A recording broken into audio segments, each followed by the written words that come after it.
সুপ্রিয় শিক্ষার্থী, আসসালামু আলাইকুম। আরিফস একাডেমির পক্ষ থেকে তোমাদেরকে জানাই শুভেচ্ছা। আশা করি তোমরা ভালো আছো এবং সুস্থ আছো। তো আজকে আমি তোমাদের গণিত বই পৃষ্ঠা নম্বর 46-এর যতগুলো অঙ্ক আছে সবগুলোই সমাধান করে দিব, ঠিক আছে? তাহলে চলো শুরু করা যাক। তো প্রথমে আমরা 1 নম্বরটা করব, ঠিক আছে? তো 1 নম্বরটা দেখো বলছে যে নিচের ছকে 4, 7 ও 10 এর গুণিতকগুলো লিখি, ঠিক আছে? 4, 7 ও 10 এর গুণিতকগুলো লিখতে হবে। তাহলে এখানে আমরা লিখব কি, যে প্রথমে 4 এর গুণিতক, ঠিক আছে? গুণিতক, 4 এর গুণিতক। তাহলে 4 এর গুণিতক মানে কি, 4 এর ঘরের নামতা। তাহলে দেখো 4 একে 4, 4 দুগুণ 8, 3 4 12, 4 4 16, 4 5 20, 4 6 24, 4 7 28, ঠিক আছে? 4 7 28, 4 8 32, ঠিক আছে? 4 8 32 আর 4 9 36, ঠিক আছে? বুঝতে পারছো? তারপরে দেখো, তাহলে এখন কি, তাহলে 4 এর ঘরের গুণিতক শেষ, এবার 7 এর ঘরের গুণিতক। তাহলে 7 এর গুণিতক, 7 এর গুণিতক, তাই না? তাহলে 7 একে 7, 7 দুগুণ 14, 3 7 21, ঠিক আছে? 3 7 21, 4 7 28, 5 7 35, 6 7 42, 7 7 49, 7 7 49, 27 56, 7 9 63, ঠিক আছে? তাহলে এভাবে কিন্তু আমাদেরকে করতে হবে। তারপরে দেখো 10 এর গুণিতক, তাহলে লিখবো 10 এর গুণিতক, 10 এর গুণিতক, ঠিক আছে? তাহলে 10 একে 10, 10 দুগুণ 20, 3 10 30, 4 10 40, 5 10 50, 6 10 60, 7 10 70, 8 10 80 আর 9 10 90, ঠিক আছে? তাহলে আশা করি তোমরা এটা বুঝতে পেরেছো। আর দেখো বলছে লসাগু নির্ণয় করি, ঠিক আছে? 9 ও 12 এর লসাগু নির্ণয় করতে হবে, ঠিক আছে? তাহলে এটা আমরা মৌলিক উৎপাদকের সাহায্যে করব। তাহলে কি করব, প্রথমে এভাবে টান দিয়ে নিই তুলে। তাহলে দেখো এখন 9 ও 12, তাহলে উৎপাদক, মৌলিক উৎপাদক বা গুণনীয়ক সংখ্যা দ্বারা আমাদেরকে ভাগ করতে হবে। কোনগুলো? 2, 3, 5, 7, এগুলোতে ভাগ করতে হবে 9 এবং 12কে। তাহলে 2 দ্বারা যায়, দেখো 2 দ্বারা যায় না, তাহলে 3 দ্বারা যায়। 3 3-কে 9 আর 3 4-এ 12, ঠিক আছে? তাহলে দেখো এগুলা, এখানে দেখো আর যাবে আর যাবে না, এখানে খালি দেখো 3 কিন্তু মৌলিক সংখ্যা, 4 জোড় সংখ্যা, কিন্তু কমপক্ষে 2টা সংখ্যাকে ভাগ করা লাগবে, তাই না? কমপক্ষে 2টা সংখ্যাকে ভাগ করা যাবে, কিন্তু আমাদের এখানে শুধুমাত্র 4কে ভাগ করা যায়, তার জন্য আর কি ভাগ করা দরকার নাই, তাই না? তাহলে এখন লিখবো যে অতএব 9 ও 12 এর লসাগু, ঠিক আছে? লসাগু কত?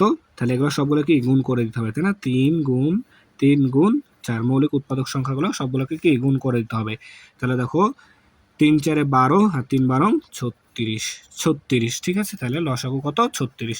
সেম ভাবে 8, 12 ও 16 করবো, তাই না? তাহলে দেখো এখানে 2 দ্বারা ভাগ যায়, 4 দুগুণ 8, তারপরে 6 দুগুণ 12, 8 দুগুণ 16, আবারও 2 দ্বারা যায়, 4 দুগুণ, তাহলে 4কে 2 2 গুণ 4, 3 দুগুণ 6, আর 4 দুগুণ 8, আরও একবার যাবে, দেখো 2 1-কে 2, 3 3 ভাগ যাবে না, তাহলে 3 সেম থেকে যাবে, 2 দুগুণ 4, ঠিক আছে? তাহলে দেখো আর ভাগ যায় না।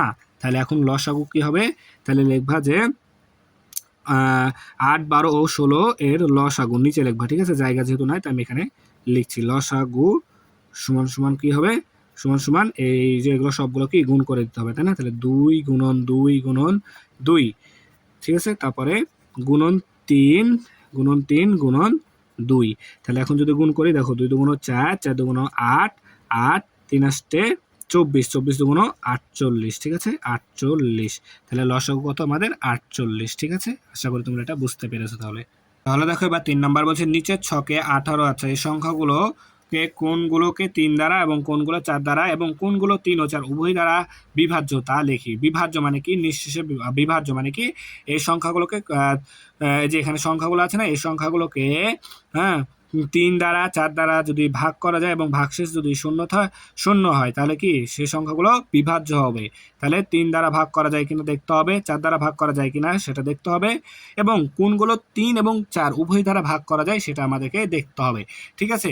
তাহলে দেখো প্রথমে 3 দ্বারা বিভাজ্য বলছে, তাহলে 18কে আমরা 3 দ্বারা ভাগ করতে পারি, অবশ্যই পারি। 3 ছয়ে 18 হয়, তাহলে 18কে ভাগ করা যায়। তো 18কে কি 4 দ্বারা ভাগ করা যায়? দেখো 4 4 16, 4 4 5 20, তাহলে 4 দ্বারা যায় না, ঠিক আছে। এরপর দেখো 20কে 3 দ্বারা ভাগ করা যায়, 3 6 18, 3 7 21, তাহলে যায় না, তাহলে 20কে ভাগ করা যায় 4 দ্বারা, দেখো 4 5 20, তাহলে 20কে 4 দ্বারা ভাগ করা যায়।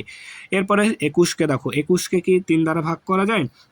3 7 21, অবশ্যই যায়, তাহলে 3 7 21, 21কে তাহলে 3 দ্বারা বিভাগ বা ভাগ করা যায়। এরপর দেখো, তাহলে 21কে কি 4 দ্বারা ভাগ করা যায়?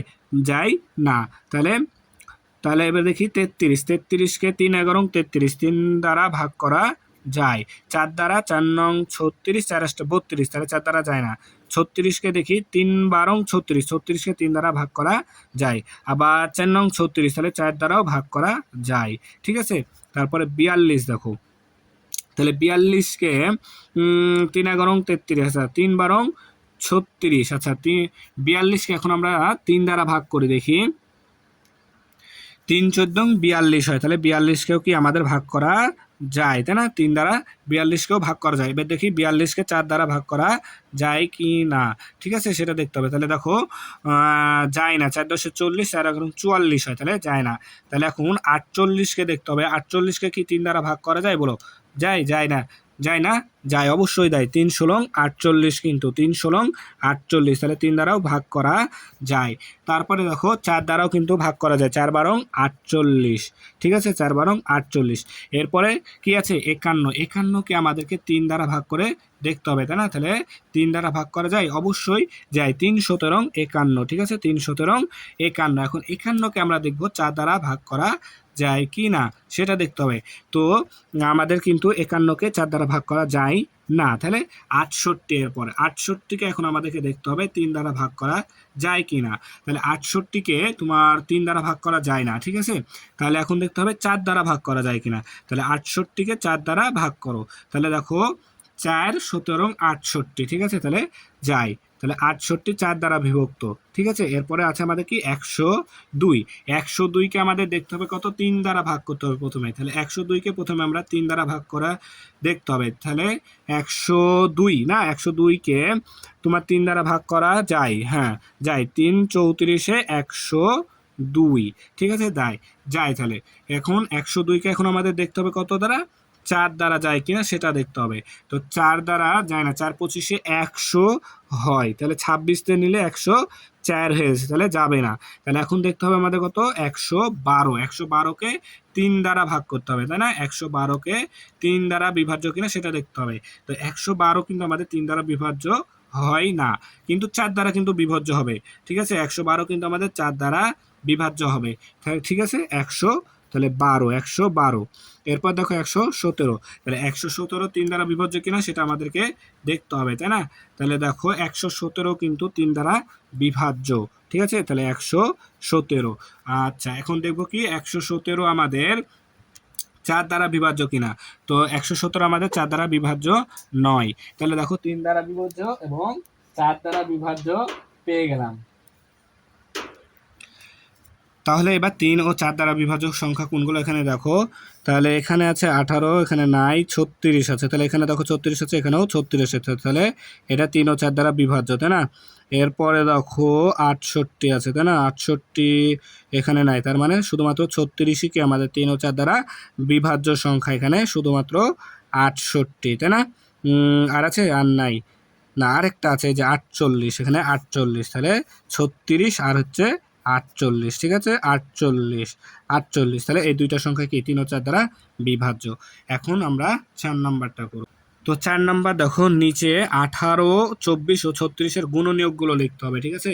তাহলে 18 এর গুণনীয়ক কি গুলো? 18, অর্থাৎ 18কে যে সংখ্যা দ্বারা ভাগ করা যায় সেগুলো কি এখানে লিখতে হবে। তাহলে 18কে 18, ঠিক আছে, 1 দ্বারা যায়, তারপরে 2 দ্বারা যায়, 3 6 18, 3 দ্বারা যায়, 4 দ্বারা যায় না, 5 দ্বারা যায়, 6 দ্বারা যায়, 3 6 18, তারপরে 6, তারপরে হচ্ছে 9 2 18, ঠিক আছে না, আর 18, ঠিক আছে, এগুলো হচ্ছে কি 18 এর গুণনীয়ক। এরপরে 18, তাহলে এরপর 24, 24-এর গুণনীয়ক, তাহলে 24, 12 দুগুণ 24, তাই না? তাহলে 1 2 দ্বারাও যায়, 24 একে 24, 12 দুগুণ 24, 3 8 24, 3 দ্বারাও যায়, তারপর 4 6 24, 4 দ্বারাও যায়, 6 দ্বারা যায়, তাই না? তাহলে 6 দ্বারা যায়, তারপরে 7 দ্বারা যায় না, 3 8 24, ঠিক আছে, 8 দ্বারা যায়, তারপরে 9 10 দ্বারা যায় না, 12 দুগুণ 24, আর 24 একে 24, ঠিক আছে। এরপরে কি 36-এর গুণনীয়ক বের করতে হবে, তাই না? 36, তাহলে 36 সমান আমরা লিখতে পারি 1 2 18 দুগুণ 36, তাহলে 3 12 36 3, তারপরে 4 9 36 4, 5 দ্বারা যায় না, 6 6 36 হয়, ঠিক আছে। তাহলে 6 6 36 হয়, ঠিক আছে। তারপরে দেখো 9 9 দ্বারা যায়, তারপরে 12, 3 12 36, তারপরে 18 দুগুণ 36, আর হচ্ছে একটা কি 36 একে 36, ঠিক আছে, 36 একে 36। তাহলে দেখো আমাদের গুণনীয়কগুলো কিন্তু লেখা হয়ে গেল। খুব 6 8 ও 12 এর গসাগু নির্ণয় করি, ঠিক আছে, 6 8 12 এর গসাগু নির্ণয় করি। তো এটা আমরা দুই ভাবে করতে পারি, ঠিক আছে। তো প্রথমত দেখো আমরা এভাবে 6 8 ও 12, তাই না? তাহলে এখানে ও লেখার তো দরকার নাই, ঠিক আছে না, ও লেখার কোনো কি আমাদের দরকার নাই। তাহলে এখানে কি 12, ঠিক আছে, এখানে ও লেখার কোনো দরকার নাই, তোমরা লিখবা না, ঠিক আছে। তাহলে 6 8 ও 12, তাহলে দেখো, তাহলে এমন একটা গুণনীয়ক দিয়ে ভাগ দিতে হবে যেন 3টায় ভাগ যায়, তাহলে 2, হ্যাঁ 2 দ্বারা দেখো 3টাকে ভাগ করা যাচ্ছে, তাহলে 2 নিতে হবে, তাই না? তাহলে 2 নিতে হবে, তাহলে দেখো 3 দুগুণ 6, আচ্ছা 4 দুগুণ 8, আর হচ্ছে 6 দুগুণ 12। তারপরে দেখো আবার একটা কি এমন একটা গুণনীয়ক দিয়ে ভাগ দেবো যেন 3টায় ভাগ যায়। তো এখানে 3টায় ভাগ যাওয়ার মতো নাই, তাই না? তাহলে 2 দ্বারা যদি আমরা ভাগ করি 2টা সংখ্যা ভাগ যাবে, কিন্তু 3টায় আমাদেরকে ভাগ যেতে হবে, ঠিক আছে। তাহলে আমাদের আর কি ভাগ যাবে না। তাহলে এখন আমরা লিখবো যে 6 8 ও 12 এর গসাগু, ঠিক আছে, গসাগু 12, 6 8 ও 12 এর গসাগু কি হবে, এই যে 2, তাই না, সমান সমান 2, ঠিক আছে। গসাগু কি হবে 2, লসাগু হলে আমরা এগুলো সবগুলোই গুণ করতাম, যেহেতু গসাগু বলেছে তাই শুধুমাত্র আমরা এই যে যাকে দ্বারা ভাগ দিয়েছি সেই সংখ্যাটাই আমাদেরকে নিতে হবে, ঠিক আছে, এটাই। আর আরও একটি আছে কি, যে যেভাবে গুণনীয়ক বের করতে হবে, গুণনীয়কগুলোর মধ্যে সব থেকে বড় যেটা সেটাই হবে গসাগু, ঠিক আছে না। তাহলে দেখো 46 পৃষ্ঠা সবগুলো অঙ্ক কিন্তু আমরা খুব সহজে সমাধান করে ফেললাম, তাই না? তাহলে আশা করি তোমরা সবগুলো বুঝতে পেরেছো, ঠিক আছে। তাহলে আজকে এই পর্যন্তই। ভিডিওটি ভালো লাগলে অবশ্যই লাইক কমেন্ট শেয়ার করতে ভুলবে না, এবং পরবর্তী ভিডিও সবার আগে পেতে আমাদের চ্যানেলটি সাবস্ক্রাইব করে রাখো। আল্লাহ হাফেজ, আসসালামু আলাইকুম ওয়া রাহমাতুল্লাহ।